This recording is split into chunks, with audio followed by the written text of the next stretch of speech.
The morning sun rose over Seoul just like any other day. Admiral Dae-ho Kim stood on the balcony of the Earth Defense Command building, drinking his coffee and watching the city wake up. He did not know this would be the last normal sunrise he would ever see. The first warning came at 9:47 a.m. local time. Deep space sensors picked up massive objects moving faster than anything humans had ever built. Dr. Sora Park was working in her lab when the alarm started screaming. She had been studying quantum physics for 20 years, but nothing prepared her for what appeared on her screens. "Admiral," she called over the communication system, "you need to see this." Dae-ho rushed to the command center. On the giant screen, dozens of crystalline ships hung in space like deadly jewels. They were beautiful and terrifying at the same time. Each ship was longer than 3 city blocks and seemed to be made of living crystal that pulsed with blue light. "How many?" Dae-ho asked. 57 ships in the first wave, reported Lieutenant Jin-woo Lee from his station. More coming through what looks like some kind of portal. The young officer's hands shook as he typed. Jin-woo had joined the Defense Force only 2 years ago. He thought the biggest threat Earth faced was asteroid impacts. He was wrong. Within an hour, the alien fleet had surrounded Earth. Every government tried to contact them. Every radio frequency was used. The aliens said nothing for 6 hours. Then, at exactly 4 p.m. Greenwich Mean Time, they spoke. The voice came through every speaker on Earth, every radio, every television, every phone. It spoke perfect English, perfect Chinese, perfect Korean, perfect every language at the same time. "We are the Vorthak Star Empire. Your species will surrender immediately. You have 1 rotation of your planet to decide, submit or be destroyed." That was all. No explanation, no negotiation. Just surrender or die. Ambassador Hye-jin Nam was in the United Nations building when the message came. She had spent her whole career trying to solve problems with words. She had helped end 3 wars and stopped 2 others from starting. But she looked at the faces around her and knew words would not work this time. "We need to try talking to them," she said to the Emergency Council. "There has to be something they want besides our surrender." "What if there isn't?" asked the Secretary General. "What if they just want to own us?" Hye-jin had no answer for that. While the diplomats talked, the military prepared. Admiral Dae-ho called every base, every ship, every weapon system Earth had built. It was not much. Humanity had nuclear missiles and railguns and some experimental laser weapons.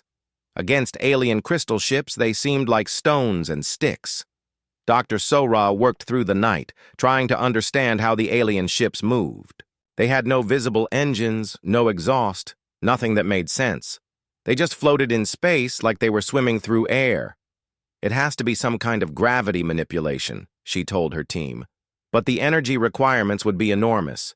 Maybe they found a way to make energy we don't know about," suggested her assistant. Sora stared at the data. The aliens were so far ahead of humanity in technology that fighting them would be like cave people trying to fight jet fighters. Jin-woo spent the night watching the alien ships through telescopes. He counted them over and over. 57 had become 93, then 112. They kept coming through their portal like ants from a disturbed nest. "Sir," he reported to Admiral Dae-ho, "I think they're bringing their entire fleet." "For one small planet?" Dae-ho asked. "Maybe we're not the first world they've done this to." The thought made Dae-ho's blood run cold. How many other planets had received this same message? How many other species had faced this same choice? 22 hours after the ultimatum, Ambassador Hye-jin tried one last time. She broadcast a message on all frequencies, hoping the aliens were listening. "To the Vorthak Star Empire, we are willing to negotiate. We can offer you resources, technology, cultural exchange. There must be something we can give you besides our freedom." The answer came 2 minutes later.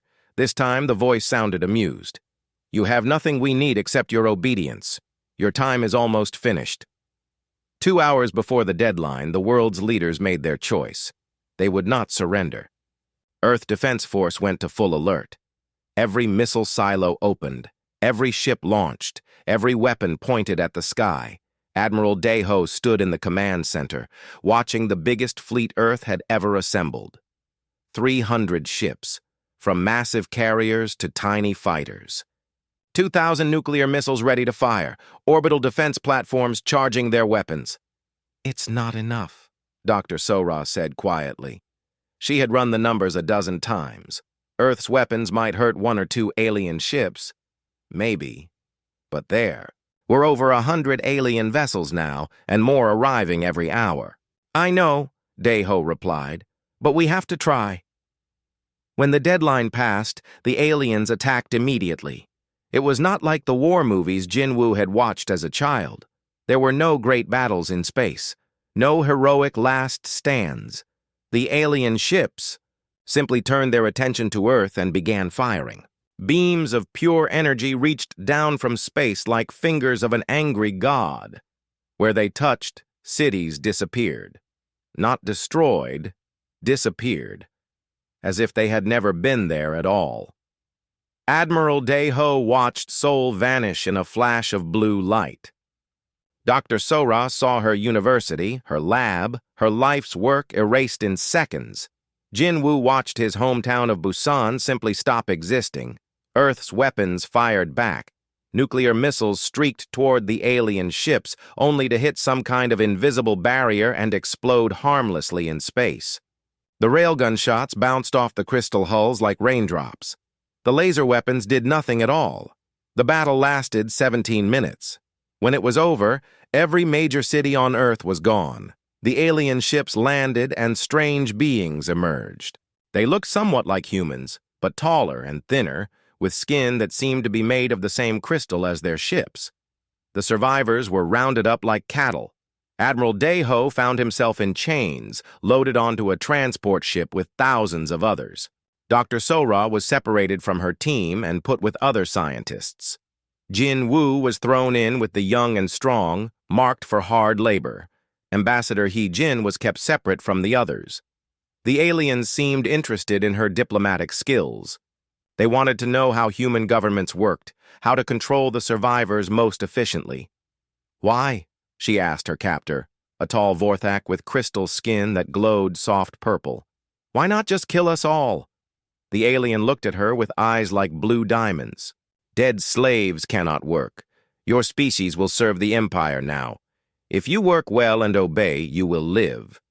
If you resist, you will not. And if we serve you perfectly, what then?" The Vorthak seemed to find this amusing. "Then your children will serve our children, and their children will serve their children forever." As the transport ships launched into space, carrying humanity's survivors to distant worlds, Admiral Deho pressed his face to the small window and watched Earth shrink behind them. The blue marble that had been home to billions was now just another conquered world in an alien empire. But as he watched, something hard and cold formed in his chest.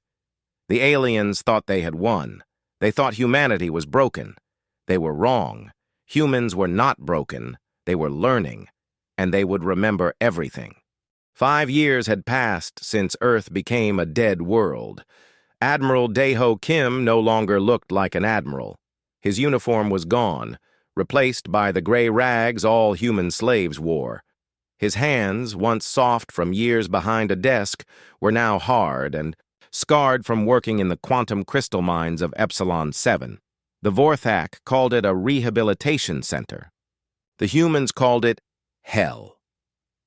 Every morning at dawn, Deho and 3,000 other humans were marched into the deep tunnels beneath the planet's surface. The quantum crystals they mined powered Vorthak ships and cities across the galaxy. The work was dangerous. The crystals gave off radiation that made humans sick. Many died within the first year. But Deho was still alive, and more importantly, he was still thinking. "Block 7-4 needs more support beams," he told his work crew in Korean. The Vorthak guards did not understand human languages, so the Ati, slaves, could talk freely as long as they kept working. "The whole mine is falling apart," replied Tae-young Choi, a former engineer who now spent his days digging crystals with his bare hands. These alien fools don't understand their own technology. Tae-young was right. The Vorthak were powerful, but they were also lazy. They built their empire by conquering other species and forcing them to do all the actual work. After thousands of years, most Vorthak had forgotten how to build or repair anything themselves. That's their weakness, Daeho said quietly. They need us more than they know. On the other side of the galaxy, Dr. Yoonji Song was learning the same lesson. She worked in a Vorthak medical facility on their home world, supposedly helping treat minor injuries and illnesses among the alien population. The Vorthak doctors treated her like a useful pet, smart enough to be helpful, but too primitive to understand what she was really doing. They were wrong about that, too. Dr. Yoonji had been studying Vorthak biology for 3 years. She knew things about their species that they did not know about themselves. Their crystal skin was not just for show. It was actually part of their immune system. Without it, they would die within days from common bacteria. More interesting was their blood. All Vorthak shared almost identical genetic codes. They were more like a colony organism than individual beings. This made them very good at working together, but it also meant they all shared the same weaknesses. Dr. Song, called her supervisor, a Vorthak named Thais. We need you to prepare more of the immune boosters for the children. Yes, Master. Thais, Yoonji replied, keeping her voice humble and obedient. She had been making those immune boosters for 2 years now. The Vorthak thought she was helping their children stay healthy. She was, for now. But every booster she made, she learned more about how their immune system worked, and she was very careful to remember everything. Meanwhile, in the communications center of the Vorthak capital, Hyun-Soo Yoon was doing the most dangerous job any human had ever attempted. He was stealing secrets from the heart of an alien empire. Hyun-Soo had been a communications expert on Earth. The Vorthak put him to work maintaining their vast network of quantum transmitters that connected every world in their empire. They thought he was too stupid to understand what the messages meant. They thought wrong. For 4 years, Hyun-Soo had been reading every message that passed through the central hub. Military orders, supply reports, population counts, everything. He memorized as much as he could and passed information to other humans whenever possible. There are 40 billion humans scattered across 96 worlds, he whispered to a maintenance worker who was actually a former Earth general. The Vorthak have them working in factories, mines, farms, even in their homes as servants. 40 billion, the general repeated. That's more than survived Earth's fall. They've been breeding us, Hyun-Soo explained, like cattle, but they don't realize what they've created. The general understood. 40 billion humans, spread throughout. The Vorthak Empire, all working in critical jobs, all watching, all learning. Back on Epsilon 7, Admiral Daeho was having the same realization. During the lunch break, he gathered with other humans in the deep tunnels where the guards could not see them. How many humans work in the shipyards? He asked quietly. About 50,000 on this sector alone, replied Tae-young. Maybe 2 million across all the military construction sites. And they let humans work on their warships? They make us do all the maintenance. The Vorthak are too proud to fix their own machines, but too lazy to learn how to build robots to do it. Daeho smiled for the first time in years. So humans have access to every Vorthak warship in the fleet. Not just access, Tae-young said. We know those ships better than the aliens who fly them. Dr. So-ra Park was discovering the same thing in the research facility where she worked. The Vorthak had put her in charge of maintaining their quantum computers. The same computers that controlled everything from weapon systems to life support on their ships and cities. They're incredibly advanced, she told her fellow scientists during their evening meal. But they're also incredibly arrogant. They never change the security codes. They never check for hidden programs. They just assume we're too primitive to understand what we're doing. Are we going to prove them wrong? Asked her colleague. Oh, yes, Sora replied. We definitely are. The network was growing. Humans in key positions across the empire were starting to make contact with each other.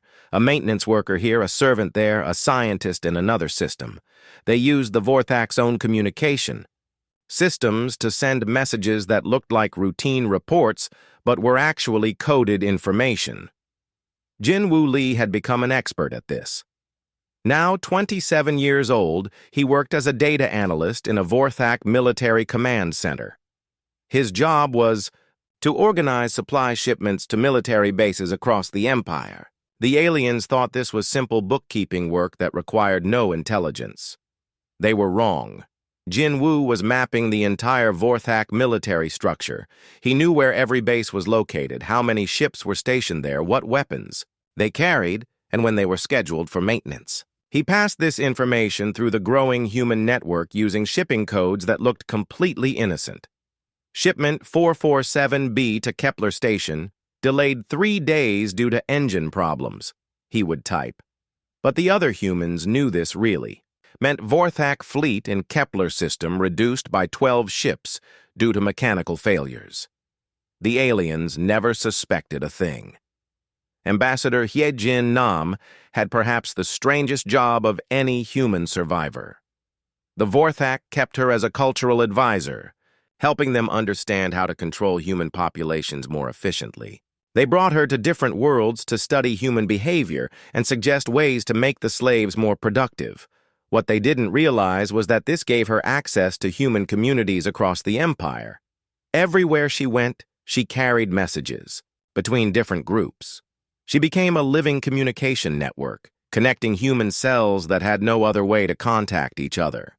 The mining operation on Vega 7 is producing 200% of quota, she would report to her Vorthak handlers. What she didn't tell them was that the humans there had learned to extract twice as much crystal in half the time, giving them extra hours to plan and organize. The factory workers on Proxima 3 seemed content with their assignments, she would say. She failed to mention that those same workers had figured out how to introduce tiny flaws into Vorthak equipment, flaws that would not show up until the equipment was stressed in battle. The Vorthak were pleased with their human expert. They congratulated themselves on their wisdom in keeping some humans for specialized work. They never suspected that their cultural advisor was actually the coordinator of the largest resistance network in galactic history. After 5 years of slavery, humanity was not broken. They were organized. In shipyards across the empire, humans maintained Vorthak vessels while memorizing every weakness and vulnerability. In research labs, human scientists studied alien technology while developing ways to turn it against its creators. In communication centers, human operators carried messages across interstellar distances while monitoring military movements and supply routes. And in the quantum crystal mines of Epsilon 7, Admiral Dae-ho Kim worked with his hands and planned with his mind. Every day he thought about the moment when humanity would be ready. Every night he dreamed of the day when the Vorthak would finally understand their mistake. The aliens thought they had conquered humanity. They thought wrong. They had simply given humanity the time, the access, and the motivation to destroy them completely. The seeds were planted. Soon, it would be time to watch them grow.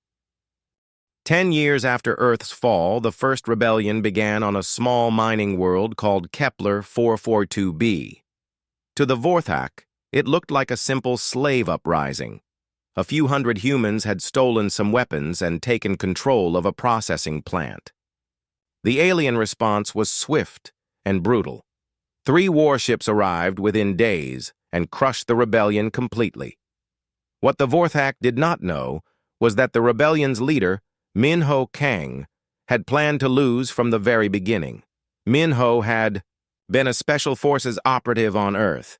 When the Vorthak invaded, he was one of the few soldiers who escaped the initial attack. For 10 years, he had worked in the crystal processing facilities on Kepler 442b, watching and learning. He knew exactly how the aliens would respond to a rebellion. "Remember," he told his fighters before the attack, "we're not trying to win. We're trying to learn." The rebellion lasted exactly 73 hours. During those 3 days, Minho's people carefully documented everything: how long it took for the Vorthak to detect the uprising, which ships they sent, how their soldiers moved, what weapons they used, and most importantly, where their commanders positioned themselves during the attack. When the Vorthak warships arrived, Minho ordered his people to fight just hard enough to make it look real, then surrender when the aliens stormed their position. Most of the rebels were killed, as expected, but a few, including Minho himself, were kept alive for questioning. During his interrogation, Minho acted broken and desperate. He begged for mercy and gave the aliens false information about other potential resistance cells. The Vorthak were satisfied that they had crushed another pathetic human uprising. They had no idea they had just provided humanity with a complete analysis of Vorthak military response protocols.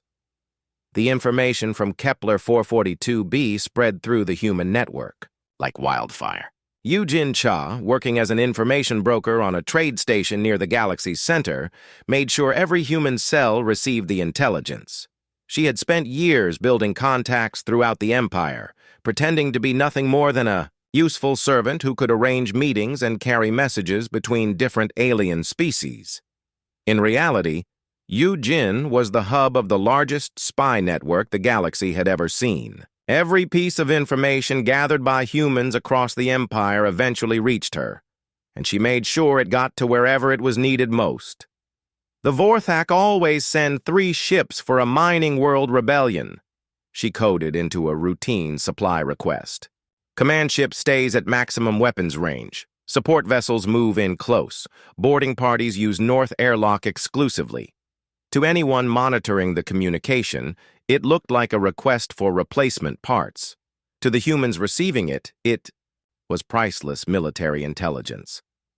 The second rebellion happened 6 months later on an agricultural world called Tau 9. This time, the humans knew exactly what to expect. They put up just enough resistance to trigger the standard Vorthak response, then used their knowledge of alien tactics to steal critical information about fleet communications and weapon systems. The pattern continued across the galaxy. Small uprisings that seemed random and desperate, each one quickly crushed by overwhelming Vorthak force. The aliens congratulated themselves on their efficiency in dealing with human rebellions. Meanwhile, Shunghuan Park was using the distraction of these failed uprisings to implement the most ambitious sabotage operation in history. He worked in the central logistics hub that managed supply shipments throughout the Vorthak Empire. Every weapon, every spare part, every piece of equipment used by the alien military passed through systems he helped maintain. "It has to be subtle," he explained to his team of human technicians. "Nothing that will show up in testing. Nothing that will be noticed until exactly the right moment." Xionghuan's sabotage was a work of art. Microscopic flaws in metal components that would fail only under specific stress loads. Computer chips with hidden programming that could be activated by a particular quantum frequency. Navigation systems with tiny errors that would accumulate over time until they caused critical failures. Every piece of equipment leaving the supply depot carried these hidden time bombs. Vorthak quality control never detected anything wrong because the flaws were designed to be invisible until triggered. "How long before they notice?" asked one of his assistants. "They won't," Shunghuan replied with a cold smile. "Not until we want them to." Back on Earth's former colonies, the humans were learning other valuable lessons. Dr. Sora Park had been transferred to a research facility on Proxima Centauri, where she worked on quantum communication systems. The Vorthak trusted her to maintain their most sensitive equipment because she had been such a reliable slave for so many years. They trusted her so much that they never bothered to monitor what she was actually doing. "I've mapped their entire communication network," she reported during a coded conversation with Admiral Day-Ho. "Every relay station, every quantum hub, every backup system. When the time comes, we can shut down their communications across the entire empire in less than 5 minutes." Day-Ho, now working as a maintenance supervisor in the Vorthak fleet yards, had similar news. 47% of their active fleet has been serviced by human technicians in the past year. We've installed remote access programs in every ship we've touched. The network was ready for the next phase. Dr. Yoonji Song had completed her masterpiece. After 8 years of studying Vorthak biology, she had developed what she privately called the gift, a modified Earth virus that would be completely harmless to humans but devastating to the crystal-skinned aliens. The brilliant part was the delivery system. The Vorthak had become so dependent on human medical workers that they never questioned the improvements Yoonji had made to their healthcare protocols. Better vitamins, more effective treatments, enhanced immune boosters for their children, all carrying her carefully designed biological weapon. "It's already spread to every Vorthak world," she told Hyun-soo during one of his routine inspections of the medical facility's communication equipment. "Dormant, but present. When activated, it will spread through their entire population in weeks." Hyun-soo carried that information back to the central network. The humans now had biological, technological, and tactical weapons positioned throughout the Vorthak Empire. All they needed was the signal to begin. That signal would come from an unexpected source. Ambassador Hye-jin Nam had spent 10 years gaining the trust of high-ranking Vorthak officials. They considered her their expert on human psychology, their guide to understanding the slave species they ruled so effortlessly. They brought her to their most secret meetings and asked her advice on their most sensitive policies. What they didn't realize was that Hye-jin was memorizing everything. Every strategic plan, every military deployment, every political decision. She knew the Empire's strengths and weaknesses better than most Vorthak generals. "They're planning a major expansion," she reported through the network. 12 new star systems, 40 billion potential slaves. They think they're at the height of their power. Jin-Woo Lee, now a senior data analyst in the Vorthak Military Command, confirmed the intelligence. "Massive fleet redeployment starting in 3 months. Most of their ships will be away from their home systems, scattered across the galaxy for the expansion." Admiral Day-Ho received this information with grim satisfaction. The Vorthak were about to make the same mistake that had doomed countless empires throughout history. They were going to spread themselves too thin at exactly the wrong moment. "Begin final preparations," he sent through the network. "All cells, all operatives, all assets. The moment is coming." Across the galaxy, humans received the message and began their final preparations. In shipyards, maintenance crews made last-minute adjustments to the sabotage programs hidden in Vorthak vessels. In research facilities, scientists prepared to activate biological and technological weapons that had been years in the making. In communication centers, technicians got ready to shut down the Empire's ability to coordinate its defenses. The Vorthak thought they were about to achieve their greatest triumph. They were actually about to face their greatest disaster. Tae-young Choi, now a senior engineer in the main military construction facility, put the finishing touches on his life's work. Every ship his crews had built or repaired over the past 5 years contained hidden systems that could be activated remotely. The Vorthak fleet would become humanity's weapon. 10 years, he said to his assistant as they watched a massive dreadnought launch from their shipyard.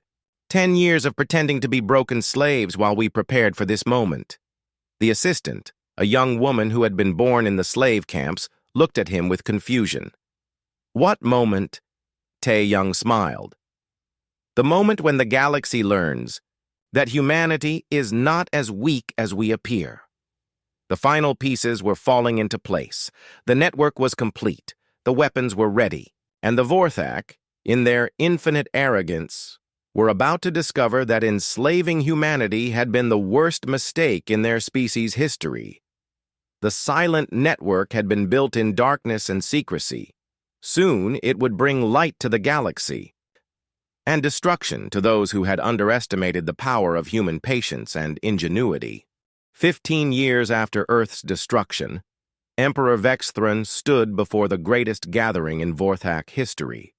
Representatives from all 17 star systems had come to witness the announcement of the Empire's largest expansion ever. 12 new systems would be added to their domain, bringing 40 billion new slaves under Vorthak control. Today marks the dawn of our greatest age, the Emperor declared, his crystal skin glowing with pride.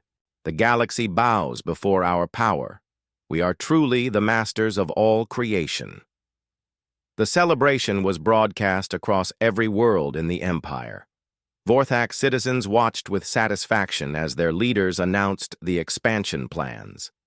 Human slaves watched too, but with very different feelings. In the quantum crystal mines of Epsilon 7, Admiral Dae-ho Kim received the signal he had been waiting 15 years to hear. It came through the routine supply reports that Dongjun Kim sent from his position in the Central Intelligence Network. Shipment Alpha 7 approved for immediate delivery to all stations, the message read. To anyone monitoring communications, it was just another logistics update. To the human network, it was the activation code they had waited their entire lives to receive. Dongjun had spent 12 years working his way up through the Vorthak intelligence services. The aliens thought. He was their most trusted human analyst, completely loyal and utterly reliable. They gave him access to their most sensitive information because he had never shown the slightest sign of rebellion. They had no idea he was coordinating the largest military operation in galactic history. All cells, immediate activation, Dongjun, transmitted through the quantum communication network. The message reached 40 billion humans across 96 worlds in less than 3 minutes. The first phase began exactly as planned. Mi Young-jon had been waiting in the power generation facility on Vorthak Prime for this moment. She had spent 8 years as a maintenance technician, learning every detail of the Empire's energy distribution system.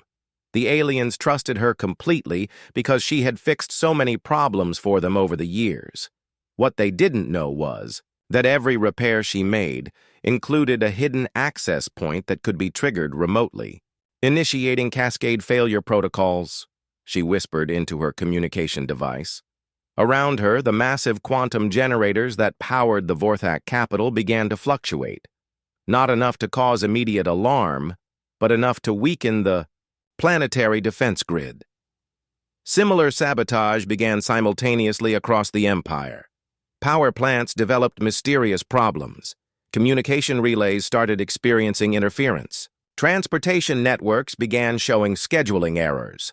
To the Vorthak monitoring these systems, it looked like a series of unfortunate coincidences. Random equipment failures happening at the worst possible time. They had no idea that every malfunction had been planned years in advance. Dr. Jae-hyun Lim activated the second phase from his laboratory on the industrial world of Kepler 186f. He had spent a decade working as a biochemical engineer in Vorthak medical facilities, helping to develop new treatments and medications for the alien population. The Vorthak thought he was helping them live longer, healthier lives. Actually, he had been preparing to end their lives entirely. Begin biological protocol, he transmitted to Dr. Yoon-ji Song and hundreds of other human medical workers across the galaxy. Within hours, the modified Earth virus that had been dormant in Vorthak immune boosters for years began to activate. The virus spread exactly as designed. Vorthak children who had received Yoon-ji's improved immune treatments began showing symptoms. First, fever, weakness, and most critically, their crystal skin began to lose its protective properties. Dr. Yoon-ji watched from her medical facility as the first cases arrived. Unknown illness affecting young Vorthak, she reported to her supervisors, maintaining her role as a concerned medical worker. Symptoms appear similar to immune system failure. The Vorthak doctors were puzzled but not yet alarmed. Childhood. Illnesses happened sometimes. They had no idea they were seeing the first signs of their species' extinction. Meanwhile, the third phase was beginning in space. Tae-young Choi stood in the central control room of the main fleet construction facility, watching as Vorthak warships prepared to launch for the Great Expansion. Hundreds of vessels, representing the majority of the Empire's military power, were about to spread across the galaxy to conquer new worlds. Activating fleet protocols now, he transmitted to his network of human technicians throughout the shipyards. Every vessel launched in the past 5 years carried hidden programming that could be triggered remotely. Navigation systems would develop critical errors. Weapon systems would refuse to fire. Life support would begin failing at crucial moments. But the masterpiece was the quantum drives themselves. Tae-young had spent years learning how Vorthak faster-than-light travel worked.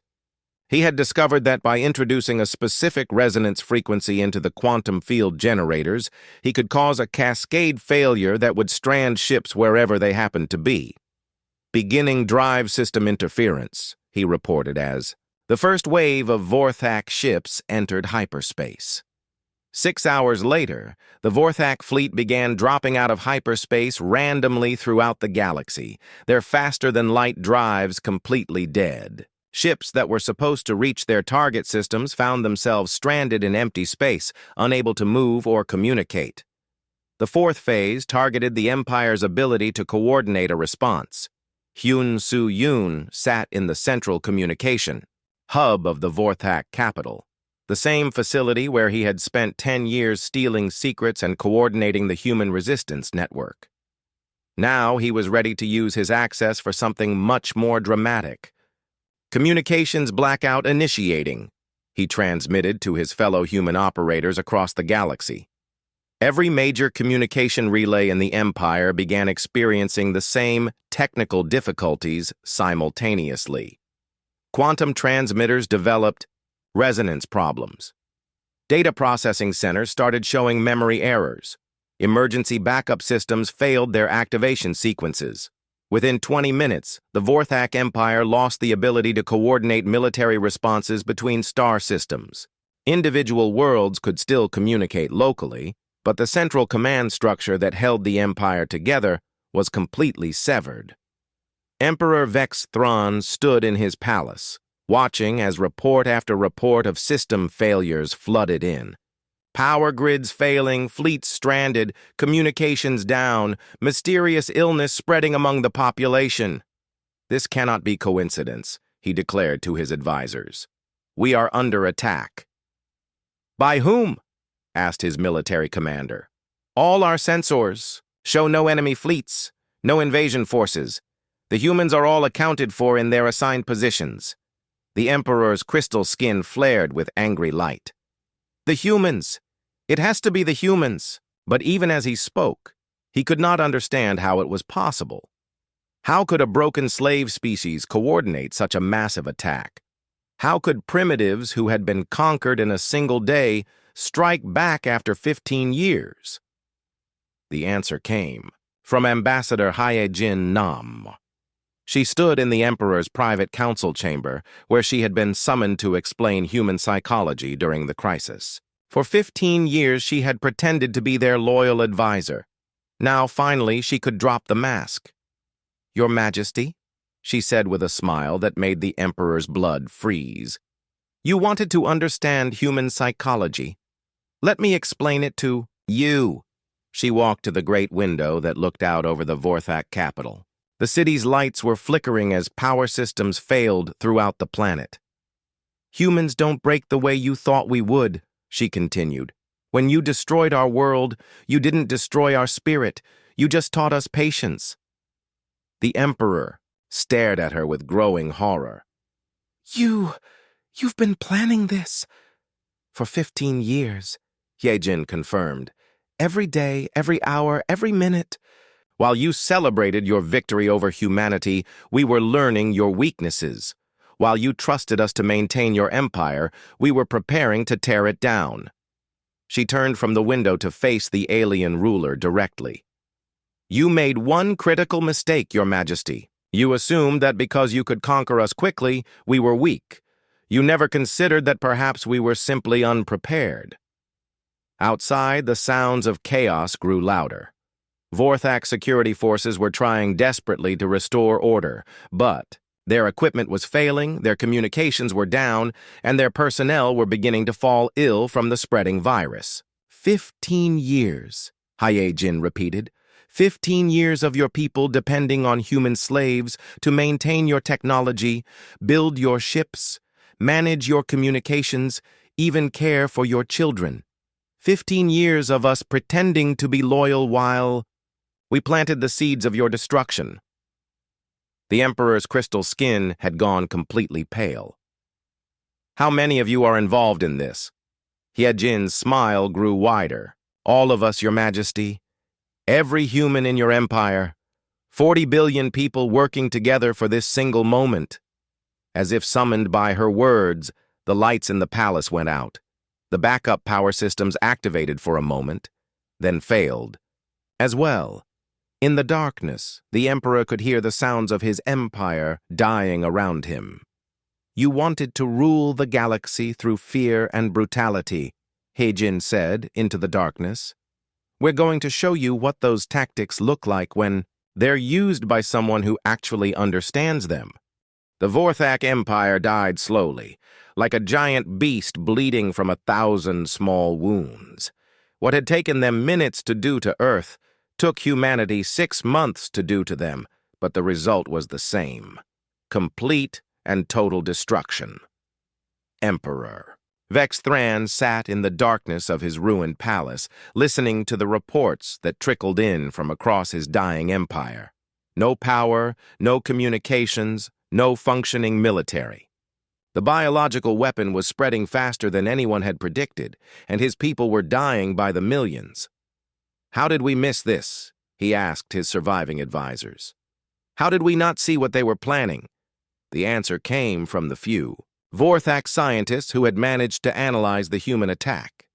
"They used our own systems against us, Your Majesty. Every repair they made, every improvement they suggested, every helpful modification, it all contained hidden elements that could be activated remotely." The Emperor's crystal skin flickered weakly. "They've been planning this since the day we conquered them." "Longer than that," corrected his intelligence chief. "The biological weapon alone would have taken decades to develop and deploy. They must have started working on it within days of their capture." On the mining world of Epsilon 7, Admiral Dae-Ho Kim stood outside the collapsed entrance to the quantum crystal mines. The Vorthak guards were all dead or dying from the virus. The human slaves had taken control of the facility and were now using its communication equipment to coordinate with resistance cells across the galaxy. "Status report." Dae-Ho spoke into the quantum transmitter that had once carried orders from Vorthak overseers. "Vorthak Prime is completely dark," came the voice of Hyun-Soo Yoon from the capital. "Power grid destroyed, government buildings evacuated, Emperor trapped in his palace with no way to communicate with the rest of the Empire. Kepler Station reports all Vorthak military vessels either destroyed or captured," added Jinwoo Lee from his position in the former enemy command center. "Human crews are already learning to operate them." "Medical facilities on 47 worlds report complete Vorthak population collapse," said Dr. Yoon Ji-song. "The virus has reached 93% effectiveness. Remaining Vorthak survivors are too sick to maintain basic infrastructure." Dae-Ho nodded grimly. The plan was working better than anyone had dared hope, but the most important phase was still to come. "Begin Phase 5, he ordered. "Time for humanity to reclaim the galaxy." Across the Empire, human populations began, emerging from the shadows where they had hidden their true nature for 15 years. No longer slaves, no longer pretending to be broken and defeated, they took control of the worlds where they had been imprisoned. But this was not a rampage of revenge. This was something much more sophisticated. Wu Jin-ha had been chosen to deliver humanity's ultimatum to the surviving Vorthak leadership.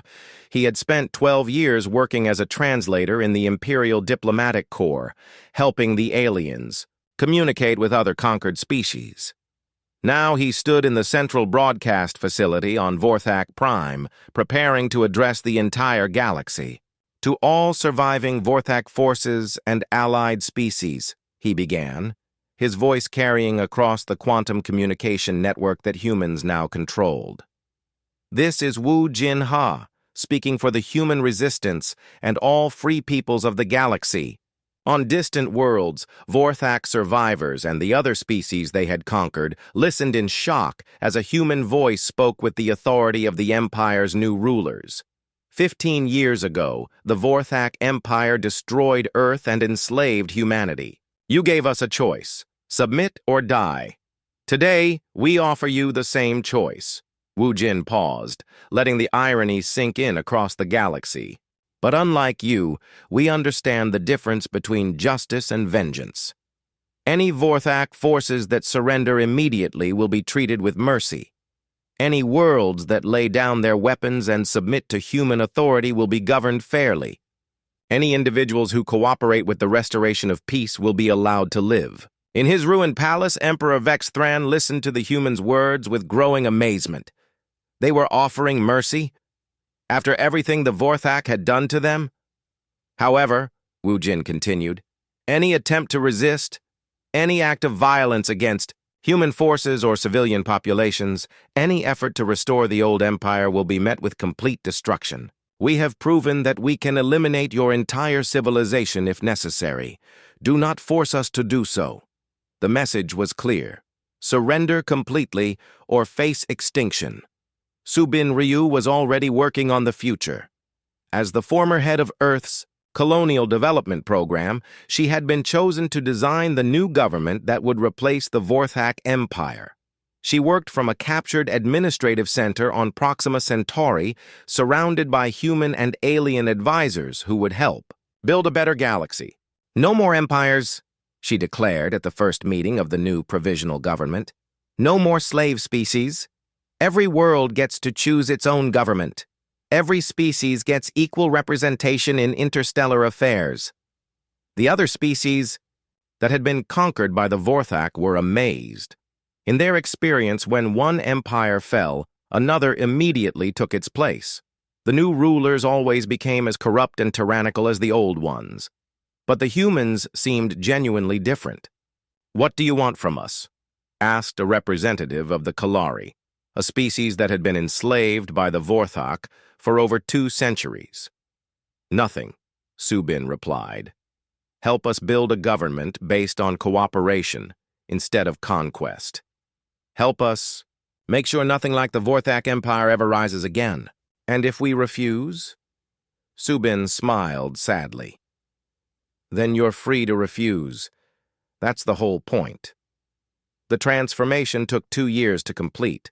Admiral Daeho, now leading a fleet of captured Vorthak vessels manned by human crews, oversaw the systematic dismantling of the Empire's military infrastructure.